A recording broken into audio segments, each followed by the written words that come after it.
Welcome back to another episode of The Burden of Proof. I'm your host, Tyler Lewis, and as always, I'm joined by co-host Peter Crawford. Peter, how are we doing? Good, Tyler. How are you? Good. Just another day, So what are we diving into today? Well, today we're talking about CINA cases, which stands for Children in Need of Assistance. And in order to discuss this topic, I brought in one of the experts, Hunter Gallagher, who deals with a lot of these cases on a weekly basis, who's been dealing with a lot in the last 2-3 years of practicing, right? Yeah, I would say, just for the record too, ethically, I'm not an expert, but it is something that I specialize in. I would say that that's fair. Yes. Otherwise, we'll be held to a higher standard of care under the ethical rules. Yeah. Yes. So don't try to fleece me and hang me out there. Okay. Anyway. Yeah. So we're talking CINA, whatever you want to talk about. All right. Well, let's just talk about first what is CINA. Like I said, CINA is a child in need of assistance. How do these cases begin? So these cases, and let me just say, first of all, these cases, they're very serious cases. They begin incredibly suddenly. Usually what happens is Child Protective Services gets involved with a family for one reason or another. There could be a referral.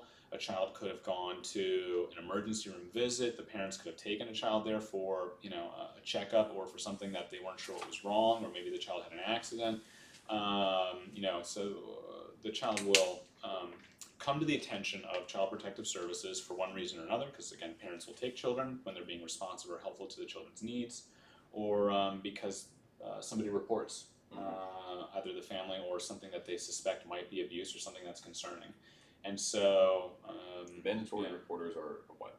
Teachers, therapists, certain other people who have an ethical duty and obligation to actually report these crimes, correct? Correct, health professionals. And CINA, well, CINA is technically, if a child is found in need of assistance and you are the person to have caused the child being in need of assistance, it is a crime. But typically, Child Protective Services looks at this from a perspective of, we're trying to help the family and the child. Does it always come across like that? Does it always feel like that? Certainly not. That's a totally different thing we can get into. So, I mean, what do you mean they're trying to help the family? Because it's my understanding that CINA cases, obviously, it's one party against the other party. So, I mean, is there a way to work out an agreement between the parties that it comes to the best interest of the child and the family, or is it more adversarial between the two parties?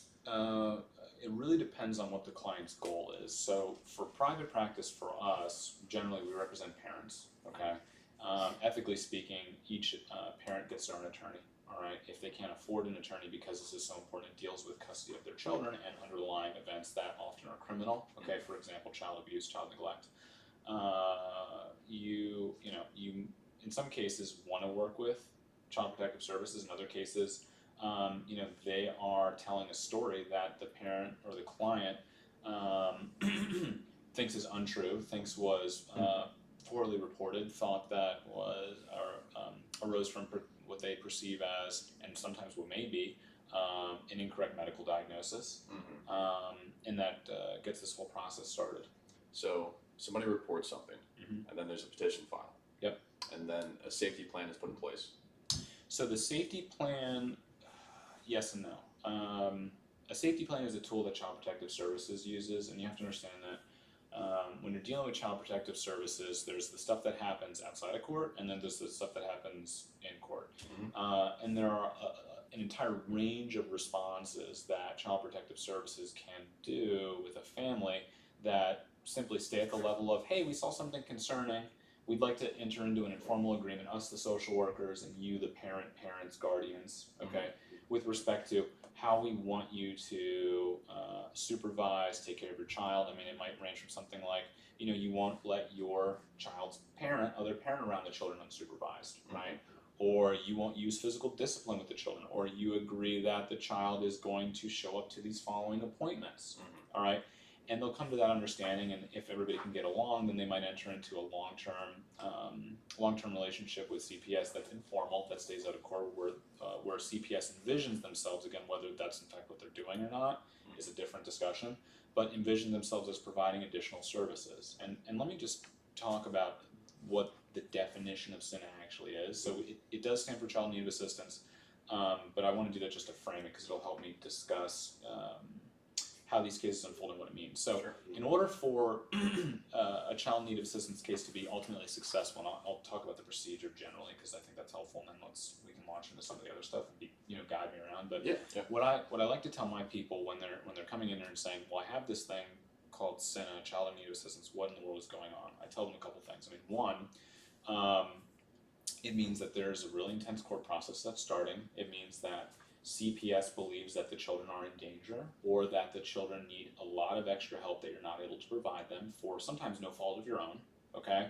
And so what they've done is initiated a court process that allows them to either remove the children from the home, okay, put them with a family member, or put them in foster care, all right? In order to do that, all right, the first thing they do is they file an emergency petition, which happens, they'll file the petition, and the next day court's open, we're in court, okay? Clients need to understand that the burden of persuasion is reasonable grounds, and so effectively you're going to go to court, you're going to lose, your children are going to be removed into the temporary care and custody of someone else, okay? Well, into the hands of CPS, who will then place them with, statutorily it has to be with a family member first, or if not, then foster care situation temporarily. Within 30 days, and it depends on what county you're in because they handle them differently, there's different availability, so on and so on. But within 30 days, the presumption is that you have an actual hearing, okay? And that hearing is what we call the adjudication. It's like the trial. Okay. And at that trial, essentially, CPS has to prove that the child is in need of assistance. And so what does that mean? That the child has been abused, neglected, or has some kind of mental disability, all right? And it's a two-pronged part, so it's one of those three, plus the parent is unwilling or unable to provide for the ordinary care, comfort, and help of the child, okay? Mm-hmm. And I wanted to talk about that definition because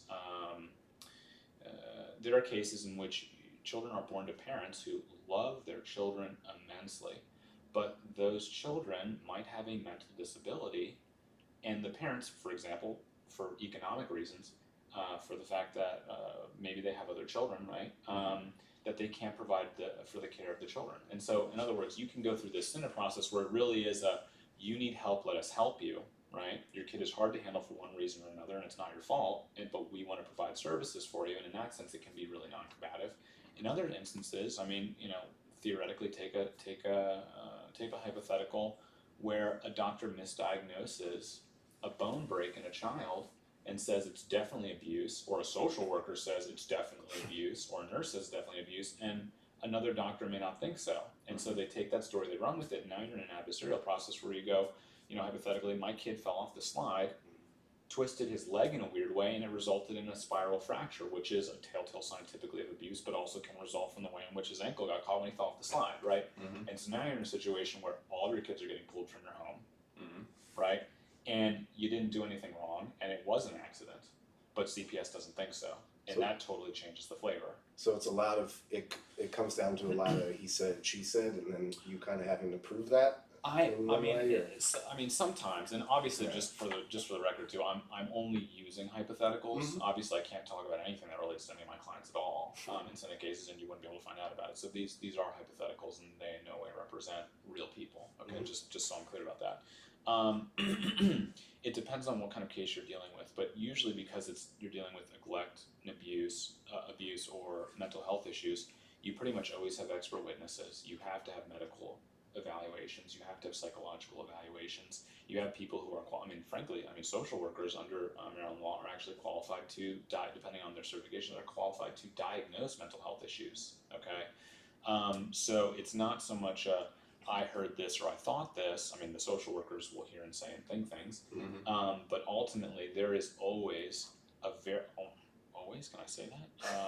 I don't like saying always, it's not true, but I'll say 99% of the time, there is pretty much always a huge record that deals with these instances. Every time a social worker goes out to somebody's house, okay, they write a report afterwards. Every time they talk with an investigator, they write a report afterwards, which brings me to another point. When you're dealing with abuse and neglect, because they also are crimes, you might be the subject of a criminal investigation at the same time and may or may not be charged criminally for this. First-degree assault, first-degree child abuse, okay, for something that might have been an accident, for example. Whoa, now you're looking at, jail time, all right, and bail reviews and everything else, plus now all of a sudden your kids are away and you can't find work. It gets very serious incredibly fast. Wow. Also, one thing that's interesting in comparison between the criminal and CINA is your right to an attorney. Sure. Under the statute, you do have a right to an attorney. If you can't afford an attorney, you can have one provided for you, which is not like most other civil cases. Correct. I guess this is also not a normal civil case. Like you said, very serious allegations here of abusing a child. But it is interesting that under the statute there are those two comparisons. Yeah, I mean, yep, it's nice that you do get an attorney and you need one. I mean, you really do. Have you seen anybody go pro se through this? Oh, sure. Yeah. I can't imagine going through that. Yeah. Having to deal with it. Sure. I mean, yes, you have the option. So the parents will have attorneys provided for them if they can afford it through the Office of the Public Defender. You know, the children get their own attorneys. Okay, and then the CPS workers also have their own attorneys. Okay, which is usually a county attorney or somebody who works in the county attorney's office. And parents can opt to not have counsel. Right. Don't recommend it. Absolutely not. Absolutely not. When you go to court, I mean, you know, there are a lot of really complex trial skills that you need in these cases, because if you find yourself in a situation where Child Protective Services is telling you a story that you think is untrue and you don't believe that relates to child abuse, the only way they're going to see the light is if you show it to them in court. And like I said, they'll see the light is through an effective cross-examination that you took a lot of time to prepare. And you do that through your own experts. You do that through reading all of their notes. You know, in certain cases, you know, you can, and I have, deposed the social workers before court. So, I mean, there's a lot to do in these cases, and because you're dealing with the removal of children from somebody's home potentially, you know, a lot of work happens on these cases within the first month and a half. Yeah, I mean, it's a very specific skill to attorneys too. I mean, the Absolutely. ability to tell a story in court is very different than just talking to your buddy. Yeah. It's very different than just telling, hey, last weekend this happened. Sure. On the golf course, Sure. I shot a 102, you know, terrible. Like, it's a little bit different than just telling a normal story. And it's a skill that has to be acquired through time and practice. I would agree, and think about it from this perspective. You know, one of my a colleague of mine has been practicing for decades. He told me when he was in law school in Philadelphia, there's practice. He only does felony work, mostly murders, mostly murder trials. He said when I was in law school, the professors told us only 10% of you graduating will be trial attorneys. Okay. Among the trial attorneys, only 10% of you will be good ones, okay? Now, among the good trial attorneys, well, I'll just say among the trial attorneys, among the good ones, it is also a special skill set to be able to cross-examine children. And it's a whole nother ballgame. And why in the world would you ever do something like that? Well, CINA cases can be the 2-year-old who had an accident that may or may not look like abuse, right? It can also be the 12-year-old, okay? Or the 14-year-old or the 16-year-old who is saying, Mom or Dad hit me, all right? Or, you know, I fell off a slide or whatever it happens to be. And now the only way that you are going to have an opportunity for justice is by having that child brought into court and having them questioned about the alleged abuse. Right. Because unfortunately, children lie and they make things up for one reason or another.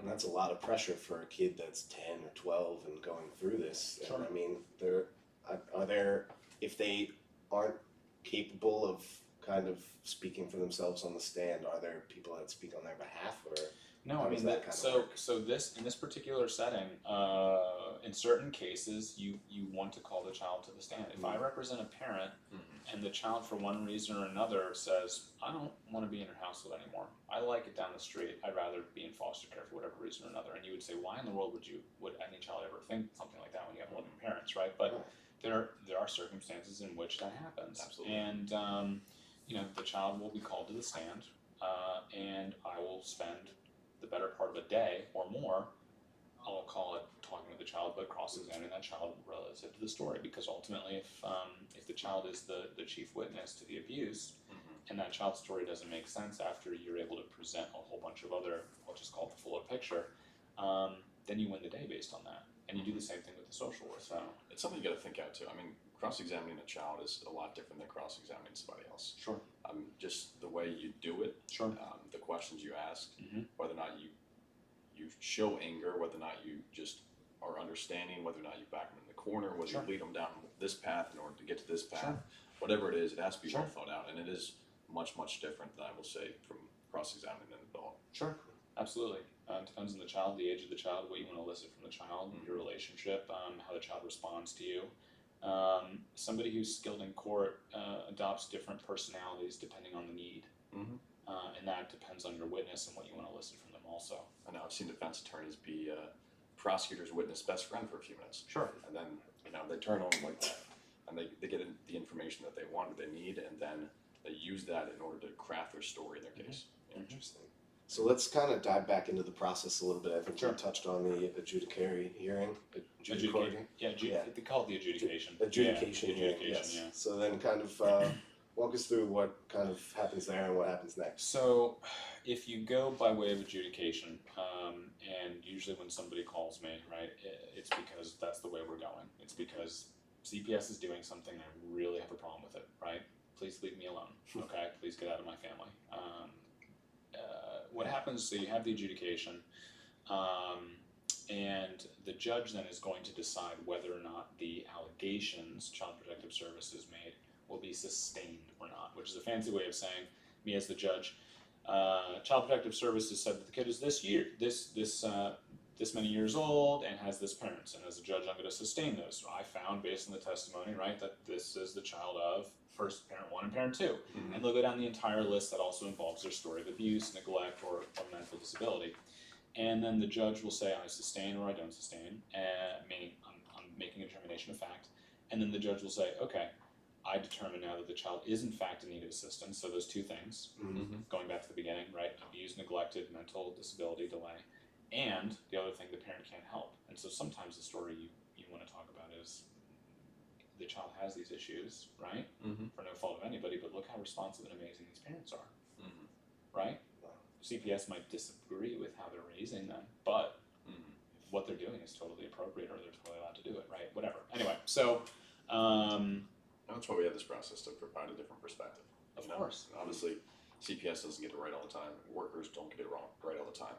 yes, and what happens if you want to raise your child in a way that's not, I would just say normal for society, whatever that means, Well, it's similar to when we were talking about custody, is that these judges, you come in and they meet you for what, an hour or two, and you're supposed to prove your point and tell that story. So it kind of comes back to, it's crazy that you have to prove all that in that short time. And you want somebody there with you because when I'm listening to people, I go, this is really important, this is of medium importance, this is not legally relevant, but thank you for telling me. And clients can't always discern what's important and not important, frankly. And I'll tell you, things that they want you to say may end up hurting them, okay? Because what you say will be misinterpreted. Because, the caricature of, well, I won't say that. There's a nice visual. It goes like this, okay? This is your case, right, my client? This is your case, okay? This is everything that I, as your attorney, okay, have been able to understand from you talking to me, all right? This is everything I'm able to get out in court, okay? This is everything that the judge heard me say when I got in court. This is everything that the judge retained when they made their order, okay? Right. So you need somebody who, it talks about storytelling, you need somebody who knows the big points that go to the important issues. Get to the facts, right to them, and make sure they're clearly stated. Correct. Sure, and let me see, you talked about process. So, the child is in need of assistance or not, then you immediately proceed to what's called the disposition hearing. It's okay, I've determined that your child's in need of assistance. Usually it happens the same day in court. Yes, unless the judge for some reason wants to defer, and there are a whole bunch of reasons why that can happen, okay? For example, I need more information, or I need to know whether I have, the people who have been watching the child can actually watch the child for longer than another week, right? Something like this. And then you go to this disposition hearing, and effectively the judge says, okay, the children are in need of assistance, and this is what I want to happen with them, okay? And at that point, you're on the hook, and you'll probably be in this process then potentially for, these cases can sometimes go on for years after that. Really? Yeah, every 6 months, give or take, you're back in court for a status hearing. It's crazy because it starts really fast, and then it could just drag on. Forever. Wow. Yeah, forever. The legal presumption is that everybody is supposed to work towards reunification, okay? But so the end goal is to get the kid back with that family. Of course. Right? I will say, on paper, that is the end goal, okay? But when you're dealing with when you're dealing with a group of people that may have a different idea of what they think is appropriate, and you disagree, right? You could be in it for quite a while sometimes. Okay. Yeah, what's the effect that has on a family of constantly going to court or constantly having to be involved with CPS or the state? I mean, It's I can't huge. imagine It's huge. Yeah, It's I don't know. huge, and I'll tell you, I think, well, there are a lot of people who wait too long to get an attorney because they don't know what rights they have in negotiating with CPS beforehand, before it turns CINA. And there are a lot of people who come to me and say, look, Hunter, I totally felt bullied by these social workers because I didn't know my rights, and I felt really threatened, and they said they were going to take my kids away. You know? Yeah. But the emotional turmoil is intense. It is emotionally taxing to go to court, to have to be put on the stand, because as a parent, you're potentially a witness, and oftentimes you are. So what do you try to tell clients that are trying to try to ease this thing if you can? I mean, there's not much you can do, but I mean, is there something you tell them to kind of ease their pain, or at least there's a light at the end of the tunnel? I mean, not really. It's all doom and gloom. The thing that I think helps the clients the most is me. You know, I kind of gave you a bit of a procedural overview. I go in depth with that. I provide a roadmap to my people, and I say, this is what's going to happen. This is what they're going to prove, and this is in this particular courthouse what we're dealing with. All right. It's also extremely fact specific. I mean, obviously, 100% it is. Like, the 100% roadmap it is. depends on 100% specific facts and the specific people in the family. Oh, the specific people in the family. It also depends on who the other attorney is. Right. I mean, because you are ultimately, it will be me, it will be, you know, a couple, maybe other public defenders, the child's counsel, okay? And me working with, effectively, the attorney for the social workers. And so, you know, you're dealing with a lot of personalities who have different views on what they want to happen. But I think, you know, your question was, how do you help the parents? I mean, you tell them what's going to happen, or at least you give them a range of possible outcomes. And oftentimes, walking through that with them and then telling them what I think is going to happen, what I think our best bet is, gives people a lot of peace of mind.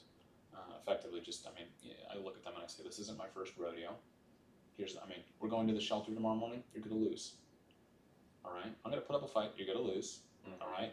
Our real fight starts the day after, okay? With the following subpoenas, okay? With the following discovery issues, all right? With the following follow-ups, all right? With the following interviews, okay? With all the trial prep that we need, okay? Etc. So, anyway. Gotcha. So yeah, I guess from that hearing, kind of what happens next in the process? So after the disposition, Yeah. So basically at that point it's all follow-ups. All follow-ups, So okay. from the court perspective, you have these check-in conferences that usually happen give or take 6 months afterwards. Okay, it depends Okay. on the court calendar. There is a statutorily defined time limit within which they have to happen in a reoccurring fashion. But Is that usually in perpetuity? Every 6 months? until the Senate issue is cured, Gotcha. right? Which, how long does it? I mean, if you have a child that has a developmental delay, right, that causes them to be CINA, how long does it take to get that fixed? Till the child's 21. Yeah, I mean, Right? a lot of support, a lot of resources you need. Yeah, it may not ever go away, right? And CPS may not ever feel comfortable letting you have your kids again, depending on what the allegation is, which is terrible. But the court side after the disposition hearing is kind of on the back burner. You're doing this once a 6 month thing, but for the family, it still can be really intense, okay? Because you may or may not have your children, right? All of a sudden you went from being, the solo parent to, I get to see my kids for supervised access once a week at grandma's house and they're an hour away, right? I have to drive 2 hours to see my kid for 10 minutes while somebody else watches, right? So you have those potential life-altering events. It may or may not affect your job, okay, depending on whether or not you have security clearances, okay, because now you have findings of child abuse or neglect, potentially. I'm not even talking about whether or not this intersects with criminal stuff. There's a whole nother appeal process that will result from indicated findings of abuse or neglect from a CPS investigation that's separate than this, that's happening on the back end, so you have to appeal that as well to go to the Office of Administrative Hearings for a separate hearing, totally different than this issue. So really, you're dealing with 3 different things at the same time. It's crazy. But regardless of what the outcome is, once in terms of the children being removed or not, for the family, you are now working with a social worker according to what the judge said, and that person will be in your home checking up on you potentially if the children are still with you. So you might get moved to family preservation services or be on some kind of, I mean we talked about safety plan, but effectively now it's a court order. You may even have something like an order for controlling conduct. What does that mean? It means not only is the judge ordering you to do something as the parent, the other family members might be subject to a court order that could subject them to imprisonment if they were to not follow through on it. Really? Right? I mean, you may have grandparents who are no longer allowed to have supervised access or unsupervised access for the child, otherwise the judge will hold them in contempt. I mean, so it's, the just because you're not showing up to court doesn't mean that this is no longer affects your life, and you will feel it. You will feel it sometimes every day, Wow. even if you're not in court after this happens. Yeah. So, Well, I appreciate you talking about it today, Hunter. I really Sure. do. Yeah. You clearly have a lot of information and a lot of experience in CINA cases, and I appreciate you discussing with us that experience. thanks. Yeah. It's been a pleasure. I'm happy to talk. Yeah, I mean, I'm just looking at this from an outside perspective. You definitely need that guide or somebody to walk you through the process or what to expect, because there's a lot to unpack here, and there are a lot of potential pitfalls you could see going through the process. It takes a lot of years to be a trial attorney. It takes a lot of practice, and it would be hard to do that while you are this stressed out in 30 days, no matter how smart you are. So it's a lot, and it is rewarding to me to be able to shepherd other people through this process and to frankly take care of them when they need an advocate also. So Absolutely. thanks for having me. Yeah, Of course. thank you. Thank you. Yep. Bye.